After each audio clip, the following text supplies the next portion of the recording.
إنما يخشى الله من عباده العلماء.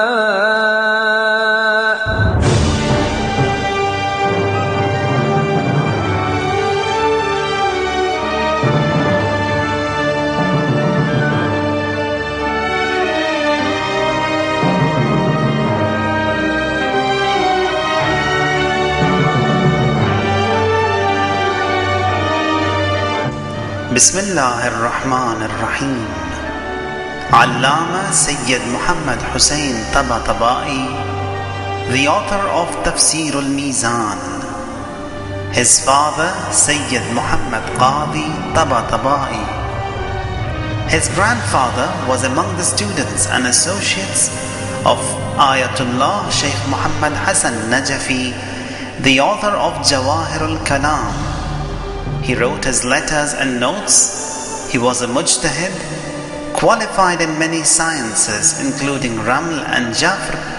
He had no children. One day when he was reciting the Holy Quran and reaches this verse, وَأَيُّوبَ إِذْ نَادَى رَبَّهُ أَنِّي مَسَّنِيَ الضُّرُّ وَأَنْتَ أَرْحَمُ الرَّاحِمِينَ. And Ayyub, when he cried to his Lord saying, harm has afflicted me, and you are the most merciful of the merciful, his heart breaks and he gets sad for not having a child. That moment he senses that if he prays and asks the Almighty, his wish will be granted. He prays and he is blessed with a pious son, the father of Marhum Allama Tabatabai. His father too, after being blessed with a son, names him after his grandfather, that is Muhammad Hussain, born on the last day of Dhul Hijjah 1321, 18th of March 1904. His ancestors from the paternal side are from the sons of Imam Mujtaba alayhi salam, and from the maternal side his lineage continues from Sayyid al-Shuhada, Imam Hussain alayhi salam. His mother when he was 5 and his father when he was 9 years old pass away, leaving behind 2 sons, Muhammad Hussain and his younger brother Muhammad Hassan.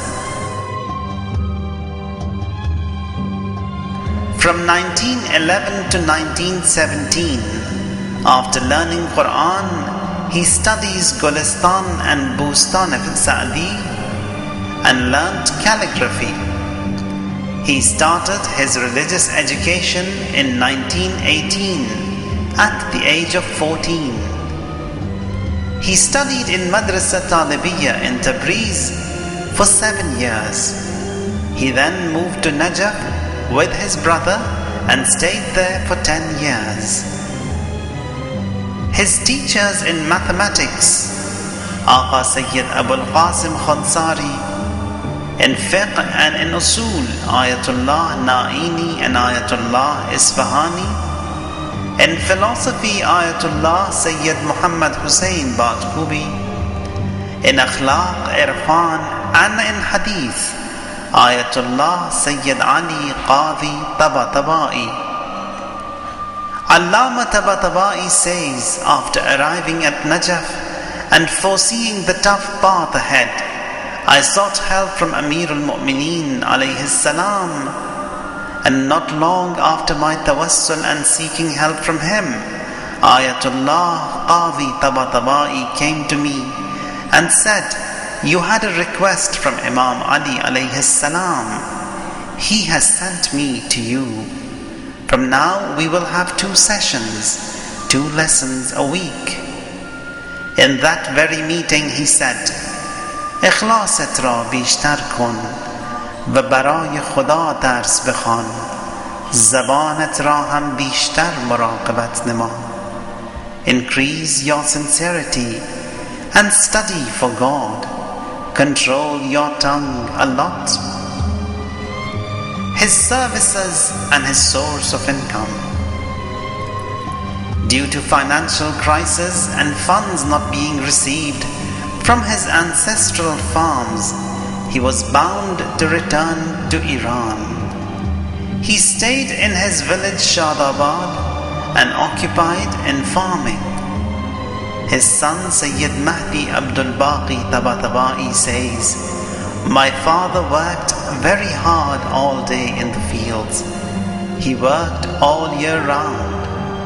Even in the most severe conditions in winter, in snow and in rain, with an umbrella in hand and wearing a pusteen, a sheepskin.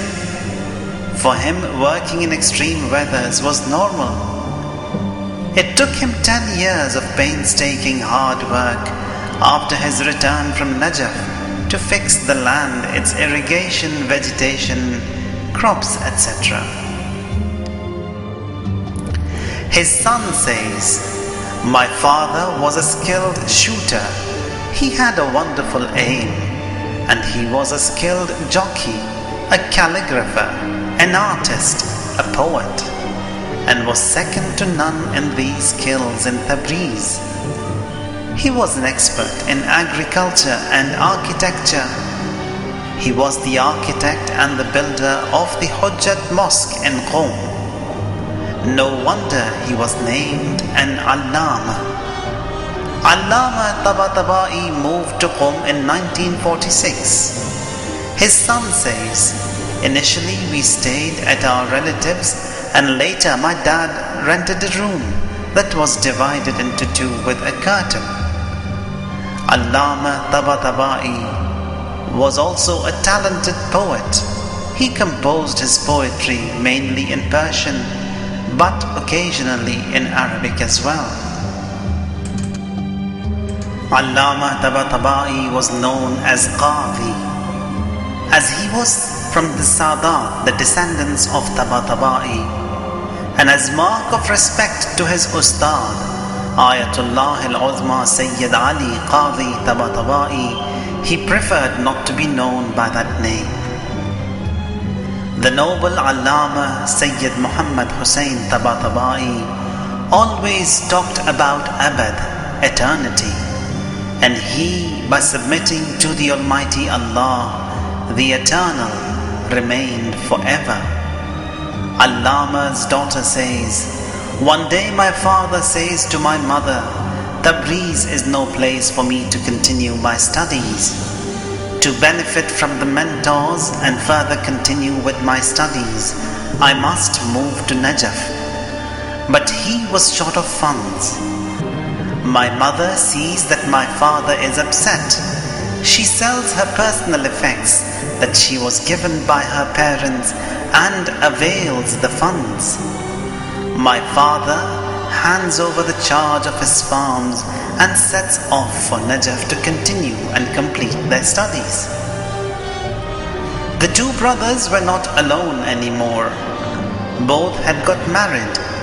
Both the families, along with Karbala'i Quli and Sultanat Khanum, their servants set off for Najaf. They settled down in a humble house in Imar in Najaf and start their new life. Not long after their arrival at Najaf, my father, then 24, and my mother, 19, their 18-month-old child falls ill and dies. One day my mother, who was extremely sad, says to my father, "I can't forget my son. In this land away from our home, no one but a few have condoled us. Let's return to Tabriz. At least we have our own people there." Suddenly someone knocks the door. My father rushed to open. It was Ayatullah Sayyid Ali Qadi Tabatabai. The young couple were overjoyed at seeing him. We talked for an hour and felt happy. He wanted to leave, and as it is a custom, we went to see him off to the door. A few steps to the door, Ayatullah Qazi stops, turns and says to my mother, "Don't worry. Soon you will be blessed with a son. He is a boy and his name is Abdul Baqi." he will remain for you. He said farewell and left. Not long after the glad tiding, my mother gives birth to a brother, Syed Mahdi Abdul Baqi Tabatabai. Allama Tabatabai left behind 2 sons and 2 daughters, Syed Abdul Baqi and Syed Nuruddin. His son-in-law is another noble, Shaheed Ayatullah Quddusi. Throughout his life, Allama Tabatabai replied to the youth. In one of the letters, a young lad writes to him, to His Eminence Ayatullah al-Uzma Tabatabai, I am a 22-year-old lad. The circumstances I live in and my lifestyle, my desires override me and my hopes are endless and have entangled me. They do not allow me to move towards the Almighty. I hereby request you to help me. What shall I do to control myself and this bad spell which everyone is afflicted with is broken, so that prosperity rules on me? I don't want your advice, but a command, an order, and a prescription for me to win over my soul. In reply, Ayatullah Allama Tabatabai says, to succeed and to reach your aims mentioned in your letter, you must first try and repent. Then monitor your performance and take an account of yourself, muraqabah, muhasabah as such. Every morning when you wake up, you must truly intend that in every task you will observe the pleasure of Allah. This way, every effort of yours, you have observed the benefit of the hereafter, such that if there wasn't a benefit in the hereafter, you will not do it. A few minutes before you sleep, think about your activity of that day and look into every act that you have done. For every action that attracted the pleasure of Allah Tabaraka wa Ta'ala, be thankful and repent for every wrong you have done. This is tough and it tastes bitter to the soul, but it is the essential key to prosperity. Every night before going to bed, recite the Musabbahat, those surahs which start with Sabbaha and Yusabbihu, if you can, which are 6: Hadid, Hashr, Saf, Jumu'ah, Taghabun and A'la. Monitor yourself for 20 days and then write to me and inform me about your state. God willing, you will succeed. Wassalamu alaikum. Despite his very busy schedule, he gave time to his family. He said, these are the best moments of my life, and these moments remove every distress and sorrow from me. Allama Tabatabai at home too, like every other place, never lost temper. None of the family members ever heard him speak in a raised tone. He loved his children a lot. He played with them. He said, daughters are the valuable gifts and blessings of Allah. They are the amana and the trust of God.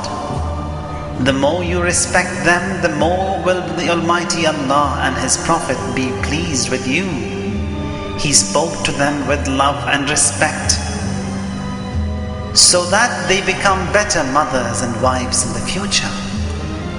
He longed and waited to see his daughters every week after their wedding. He himself served them and did not allow them even to get him a cup of tea, saying, no, you are a guest and Syed, and I must not order you. He worked very hard in writing the Tafsir al-Mizan. He never got tired, day and night was one. He studied, researched and wrote from the early hours till noon. After his prayers, lunch and a little rest, he worked till Maghrib. He worked at least 14 hours a day. It was only on one day, and that is the day of Ashura, he took a day off. With the Ahlul Bayt alayhimus salam, he had a special bond. One of the secrets of his success was his continuous tawassul with them.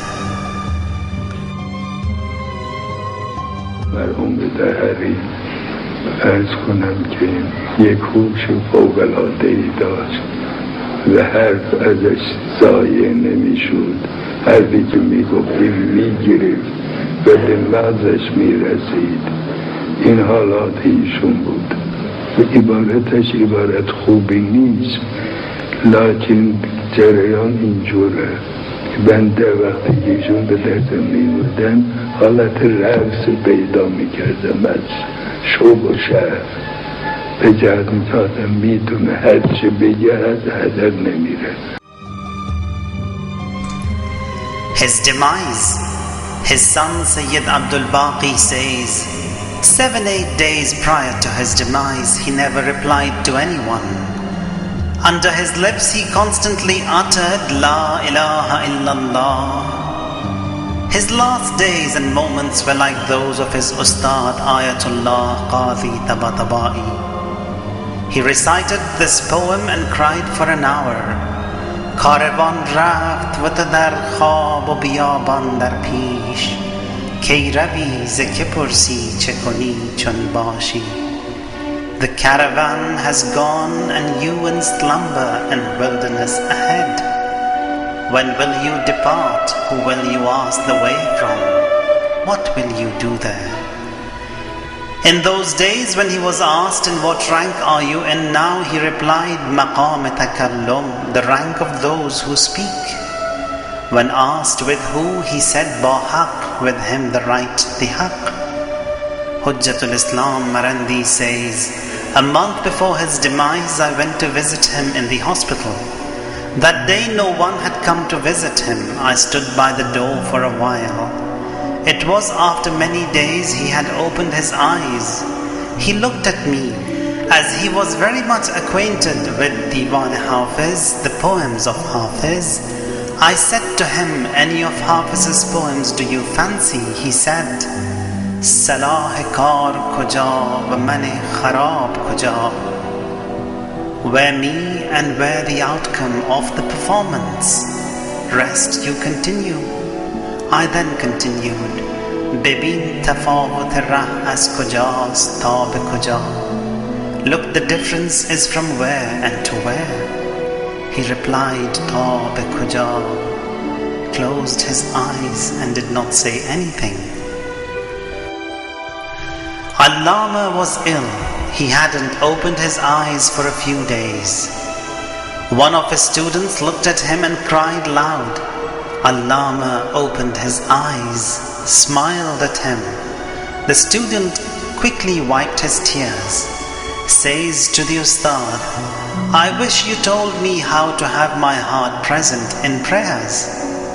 His eyes were closed, lips moved, and he quietly says, Tawajjuh wa muraqabah, Tawajjuh wa muraqabah, Tawajjuh wa muraqabah. By being attentive and by monitoring. By being attentive and by monitoring. When he had completed writing Tafsir al-Mizan, a letter is received from his younger brother Sayyid Muhammad Hussain that our dad, Rahmatullah alayh, has complained that you never gave any share to him from the reward you earned by writing the Tafsir al-Mizan.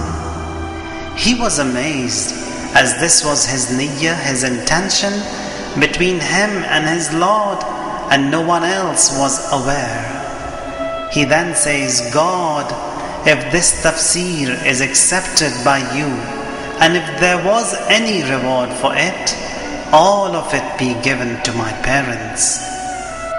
Ayatullah Kashmiri says, The night Allama Tabatabai died, I had a dream. I saw Imam Rida alayhi salam has passed away. I interpreted as such, a noble and among the great ulama will pass away.